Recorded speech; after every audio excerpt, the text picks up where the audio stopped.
Will the Greek banks open next Tuesday as normal? Absolutely. You have to understand that there is a profound difference between what happened in Cyprus, let's say, in 2013 and what's happening here. This is not a banking crisis.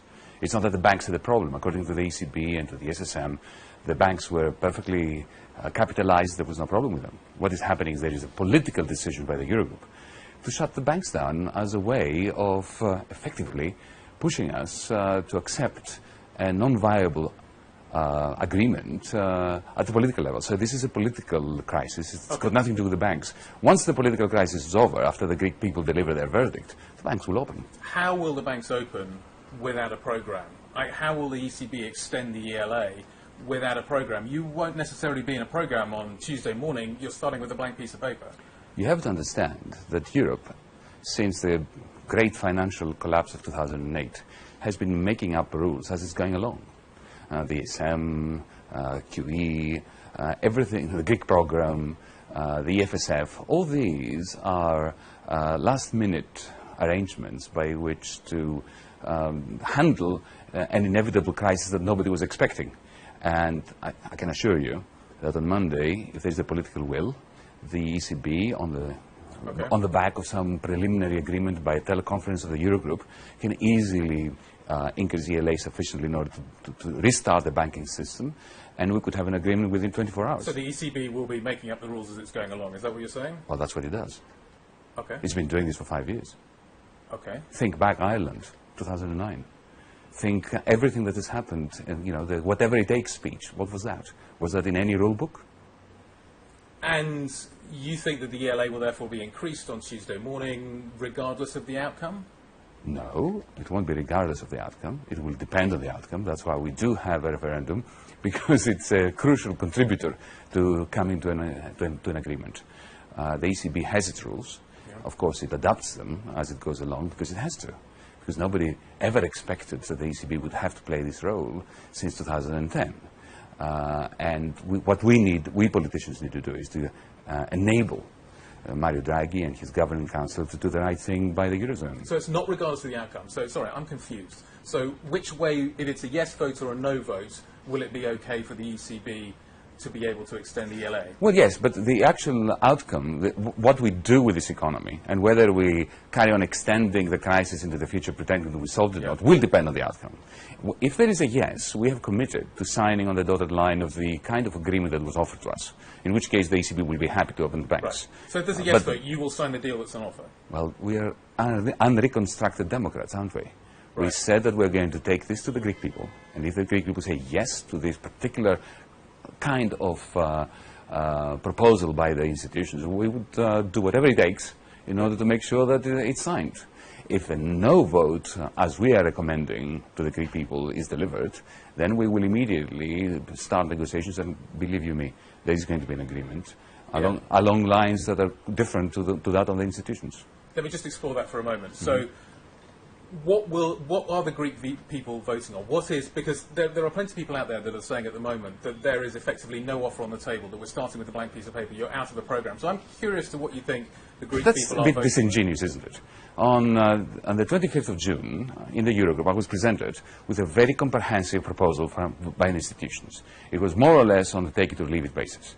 And what we said was, for us, just reading it, and I'm sure that any independent observer would agree with this, this was another extend and pretend. If we were to agree on that, we would be extending the crisis for another few months. Yeah. The banks would be open, but we would have exactly the same situation as we've had in the last 5 months. So what we're saying to the Greek people is, no more extend and pretend. Please back us to say no, not to a deal, but to this deal, which has absolutely no specific funding proposal coming with it, and no debt sustainability analysis that is worth the paper that is written on.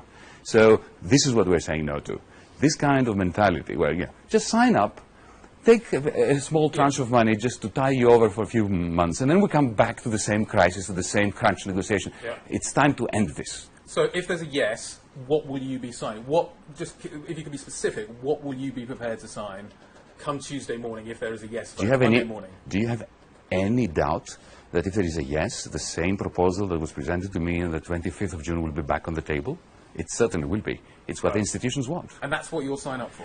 We'll find a way of signing this. Maybe we will change the configuration of the government, because some of us may not be able to stomach it. Right. Personally, I won't sign another extend and pretend. I'm allergic to extending and pretending. So if there's a yes but vote, I you will won't be not financed. scupper it. Right. Okay. I will not scupper it. I will do, and I'm sure the Prime Minister will do, and everybody in the government will do, what we must do in order to respect the yes verdict of the Greek people. But there won't be a yes verdict. I am quite confident that the Greek people have had enough of extending and pretending. Okay. Like the rest of the world, by the way. Just to nail you down a little bit more. Please do. So if there's a yes vote, come Monday night, you will not be finance minister.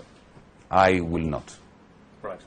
Okay. So this is kind of make or break for you. But I will help whoever is in order to push it through that building over there, the Greek Parliament. And you think that there would be some sort of coalition formed at that point, or would it be the current There's no party sense. arrangement? There is no sense in speculating now. Right. Firstly, because the Greek people will say no, Yeah. because the Greek people have had enough of losing their dignity by signing agreements and making pledges that simply cannot be met, because the financing is wrong, technically wrong. Just to circle back to the first question, if there is a no vote, you would still expect the ECB to provide extra ELA money to open the Greek banks on Tuesday morning? I respect central bank independence. I'm not going to tell them what to do, but I can tell you that there will be an agreement. And once there is an agreement, the ECB will do what it has to do. I'm just thinking about the timeline here. So Tuesday morning, there's plenty of people out there that are trying to take 60 euros out a day of their banks. They want to know when the banks are going to open. Isn't that a terrible thing? Clearly it is a terrible thing. But isn't it a terrible thing that the Eurogroup chose to close down our banks just in order to deny the Greek people the right to have a say on the institution's proposal? It's a rhetorical question. I appreciate it. It's a rhetorical question. But just to come back to the specifics of it, Tuesday morning, people are going to want their banks to open up. If there's a no vote, how long will it take to negotiate? How long do you think you can get to the point at which you have sufficient commonality in your views with the Eurogroup that a deal looks likely and the ECB has the political cover it needs, because it's a rules-based organisation, to step up and say, you know what, we will extend the ELA for the Greek banks? About an hour? You think that quickly? We've been negotiating now for 5 months. We know their position, they know our position. We are ever so close when it comes to the reform package. Extremely close. Just compare and contrast the institution's proposal regarding the SLA, the staff level agreement, which is the fiscal and reform package, and look at ours. They're ever so close. What is not close is the general framework of funding and debt restructuring in which this has to be embedded to make it viable. They wanted us to sign on the dotted line of a non-viable, from a funding perspective, from a debt sustainability perspective, agreement of reforms, and very harsh reforms for us, because we don't consider them to be proper reforms. We consider them to be yet another version of austerity. But we were prepared for the sake of reaching an agreement to sign it.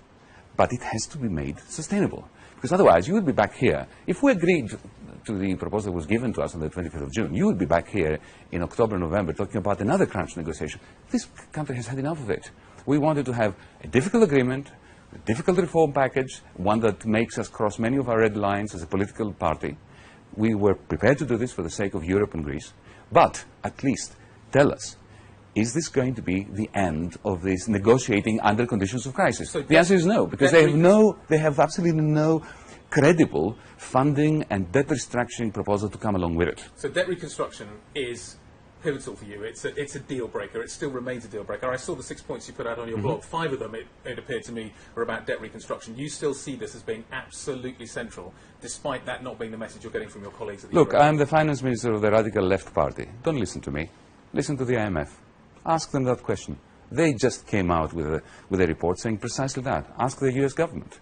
Do they believe that the Greek debt is sustainable? No, they don't. Ask any independent, sensible observer or economist.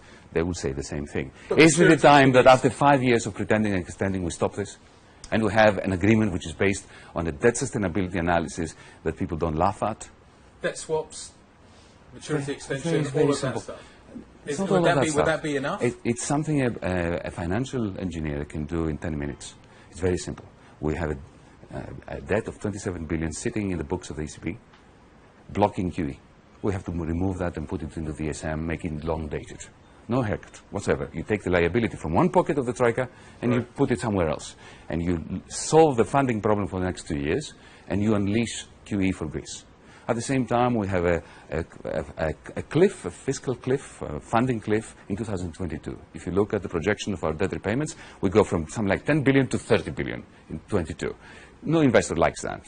So let's extend that, smoothen it out. That's what we're proposing. We're a radical left government making proposals that any bankruptcy lawyer in New York would just agree with in a jiffy. So Greece would be in Chapter 11? Well, we've been in Chapter 11 since 2010. Why are we in this mess? Because we were insolvent then. The problem was that nobody wanted to admit to it. And they treated the problem of insolvency as if it were a problem of illiquidity. And you know what we're saying? This economy has lost 1/4 of its GDP because of that, but extending and pretending. And it's about time we ended it. You personally won't sign a deal without debt reorganisation as being part of it. That is fundamental. I prefer to cut my arm off. Okay. So that's a pretty big red line. I've been saying this since I can remember. Right. Yeah. I don't have the moral right to sign another extend and pretend, which is condemning this economy to further stagnation. Because let's face it, ask any of our member of our audience at the moment who is an investor, would you invest in a country whose debt is not sustainable, according to the IMF? This is why investment has dried up. The only investment we've had was speculative money that has come in and out, and no serious investment in productive capacity has been made, naturally. So we want to reform this country, and we're prepared even to accept reforms that are not palatable to us. Yeah. But we want to do it in the context of a debt restructure and an investment program which crowds money in and takes Grexit off the table. The only way to take Grexit off the table is not to get rid of this government. The only way to get Grexit off the table is to get rid of those funding cliffs and the unsustainability of the debt. I spoke to your predecessor about half an hour ago, Mr. Harvelis, and he calls this a fake referendum. And other people I've heard that saying that as well. And the reason they're saying it is maybe you talk about you want to take Grexit off the table. Why don't you therefore ask a very simple question that all of the Greek people can understand, which is, do you want to be a member of the Eurozone regardless of the consequences? And portray it in terms that at least Greek people can understand. That would be a fake question. Why? Let me tell you why. Why is Greece constantly on the brink of collapse and with Grexit in the air? The reason is the extending and pretending. It wasn't the radical left government. We're a product of the failure of these programs. So what I'm saying is this. We really desperately want to stay in the euro. Right. Even if we're critical of the institutional framework of the euro. Once you are inside a monetary union like that, you don't want to get out. It will be catastrophic. So we want to be in it. So the question for the Greek people is, how do you stay in it? Do you stay by further extending and pretending? I believe not. If we sign that agreement that was offered to us by the institutions, in 6 months, 12 months, we'll be even closer to insolvency, even closer to Grexit. Yep. So I'm not going to put this question to people, because if you were asking me, do I want Greece in the euro, I would say absolutely yes. It's a senseless question. The Greek people want us to stay in the euro. The referendum is about how to achieve that. Do we achieve it by accepting and another extending and pretending? I don't think so. Or by rejecting it? I do think so. You keep telling me that you're a radical left government, and you've also indicated to me that if there is a yes, you will step aside. Do you get the impression that Berlin is seeking regime change? Do you get the impression that Angela Merkel is seeking regime change here in Greece? I'm going to quote from a BBC television serial and say, you may very well say that. I couldn't possibly comment. Okay. But do you think that this is a government that they don't want to deal with? Well, you don't have to ask me that. This is quite self-evident, isn't it? Really? Well, think of the election campaign.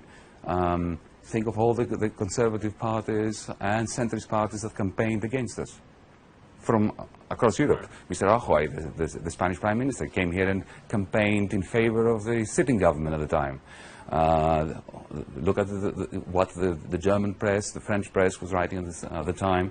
They just didn't like the idea of our government. Not so much because we're left-wing government, because left-right means nothing these days. This is a question of, do we challenge the established logic, which in our view is irrational, that you need to impose the greatest austerity on the most recessionary economy. And they don't like the idea that we're going to challenge that, that supposed logic. There's another way of looking at it, which is to say they don't trust you. Well, let me put it differently.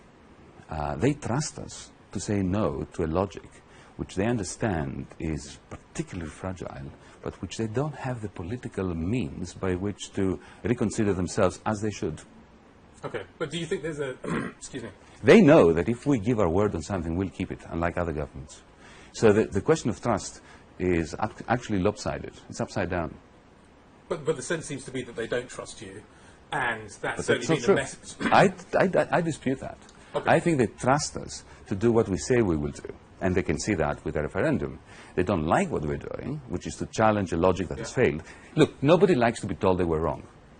So imagine now we have the three largest institutions in the world, the IMF, the European Commission, the European Central Bank. They've been imposing upon this country a certain program of reforms, of fiscal policy, which is the greatest failure in economic history in the world. Yep. Right? They don't like to hear that. They want to pretend that it is the reason why we're in trouble is because we were elected and there was a program that was working. It wasn't working. That's why we were elected. Yep. And that it's all the fault of the Greek government. It isn't. It's about time they come clean on their failures. You arrive here every day on your motorbike. Yes, You put your helmet downstairs. indeed. At what point in the day do you go to the ATM and take out your €60 a day? You know what? I haven't done it. My wife and I must be the only Greeks who haven't done it.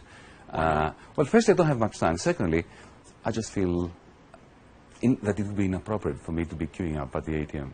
Why? So I've got €5 in my pocket. You're a member of the Greek population. Yes, I could you do play it. by the same rules as I know, everybody else. I know. But Wouldn't it be solidarity? consider this asking me to line up with them. Yeah. It would be in a sense, yes. I'll consider it. Okay, we'll look forward to seeing Okay. you there. But actually, to a fair point, much has been made of the fact that tourists don't have the same rules apply to them. Do you have access to money elsewhere? You haven't been to the ATM yet. You clearly, obviously, have thought this one through. If you don't have a problem with actually accessing cash. Well, let's not personalize this too much. Let's say that my wife and I are living a very frugal life at the moment, simply because we're just too inundated, going from one political meeting to another. But you have skin in the game here. We all do. You feel as much solidarity with the Greek people as any other member of the Greek society. You've got an Australian passport. There are people who are going to say to you, are you actually doing this on good faith? Not only do I have an Australian passport, but I left a job at the University of Texas to be here. But let me say this, the moment I decided to throw my hat in the ring, the political ring, Right. I also decided I'm not going to leave, whatever happens. So I'm going to be in here with the lot of them. And you will And stay. I'm not leaving. And you're not leaving. So No, I'm come not Monday, if you're out of the job, if you decide I'm you're going to stay you're going to stay here. Remember, I'm still going to be a member of Parliament. Right. Yes. Okay. Together with the rest of the government. And we're going to have a very solid base from which to make the point that it's about time Europe accepts a very radical principle, the principle of democracy, and the principle of rationality. Two principles that emanated from this continent, which have been set aside recently. So you may step aside, but you still think that Syriza will be the bulk of the government post this referendum? Well, Syriza is going to be the major force in Greek politics after Monday, whatever happens, and we're going to make sure that this country is given the chance it deserves to become a proper first class, not second class or third class citizen within the European Union and the Eurozone. At the moment, we've been treated as if, just like in a debt colony, you don't have rights. Final kind of question. You and Mr. Tsipras obviously talk. You've just indicated to me that you will step aside come Monday night if the vote doesn't go your way. Have he and you talked about whether he will step aside? This is not the time. When you're going to battle, you don't talk about defeat. We're going to win on Sunday, and we're going to be here to forge a mutually beneficial agreement with the rest of Europe.